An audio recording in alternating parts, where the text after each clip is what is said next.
Assalamu alaikum wa rahmatullah. There was a woman, a Sahabiya, by the name of Hazrat Khawla bint Thalabah, radiyallahu ta'ala anha.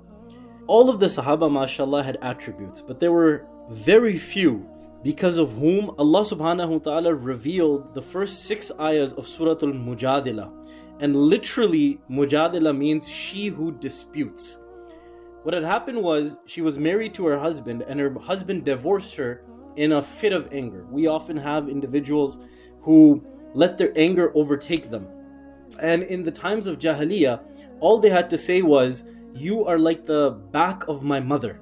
And as soon as those statements were done, the talaq, the divorce, was finalized. This was the most severest of divorces. The woman couldn't even remarry the person who has said this.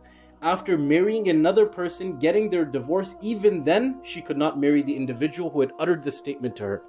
So Khawla hears this, and she realizes that she's in a predicament. She's not of a young age, but her kids are young. Where will she go? Where will the kids go? And she knows that her husband really hadn't meant it. He had said it in an extremely agitated, angry demeanor. So she goes running to Rasulullah sallallahu alaihi wasallam. Imagine what kind of time it was. Anytime you have any sort of issues, any complaints, any concerns, any questions, you go straight to Rasulullah sallallahu alaihi wasallam. She goes and she enters, knocks on the door of Hazrat Aisha. From inside, Hazrat Aisha says, "Who is it?"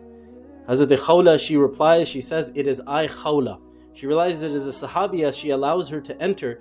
And as she enters, she notices that Hazrat Aisha is sitting on a chair, Rasulullah is sitting on the ground, and Hazrat Aisha is combing the hair of Rasulullah sallallahu alaihi wasallam, and Rasulullah is relaxing, his eyes are closed.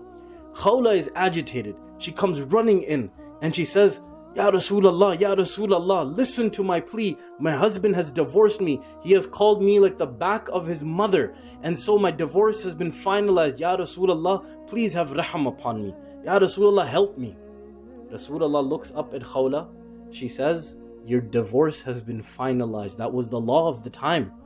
Hazrat Khawla looks to Rasulullah sallallahu alaihi wasallam and she goes, "No, Ya Rasulullah, I refuse to accept your sentence. Ya Rasulullah, please, if you don't help me, who else will help me?" Rasulullah, second time, he says, "Khawla, your divorce has been finalized." Khawla, a third time, she says, "No, Ya Rasulullah, how can you say that?" And perhaps her mafhum was, Allah subhanahu wa ta'ala has called you, وَمَا أَرْسَلْنَاكَ إِلَّا رَحْمَةً لِلْعَالَمِينَ. You are the mercy for all of creation. I am a creation. You are the one who provides mercy. Ya Rasulullah, have mercy upon me. Rasulullah must have thought to himself, I've answered her not once, but twice, but she's not listening to me. But he goes quiet. Aisha radiyallahu ta'ala, she says, "Khawla, Rasulullah is having his Mubarak Zulfin combed. Quiet down, quiet down." Instead of Khawla quieting down, right there in front of Rasulullah sallallahu alaihi wasallam, she looks straight up into the heavens as if to point to Allah. And she says, "O Allah, I have come to your Nabi, and your Nabi isn't helping me." Who is Khawla complaining about? Rasulullah. Who is she complaining to? Allah. Imagine the scenario. The Rasul is sitting in front of Khawla, and she says, as soon as she says this, the forehead of Rasulullah sallallahu alaihi wasallam begins to fill up with sweat. His cheeks go red. His head becomes heavy. Hazrat Aisha, she notices that these are the asar, these are the signs of wahi coming down. So she says, "Khawla, Khawla, be silent. The wahi is coming. Quran is coming. Allah is speaking to Rasulullah sallallahu alaihi wa alihi wasallam." Instead of quieting down, Khawla goes even louder. And she says, "Oh Allah, you are bringing down the Quran. Oh Allah, it better be in my favor." Who is she putting boundaries upon?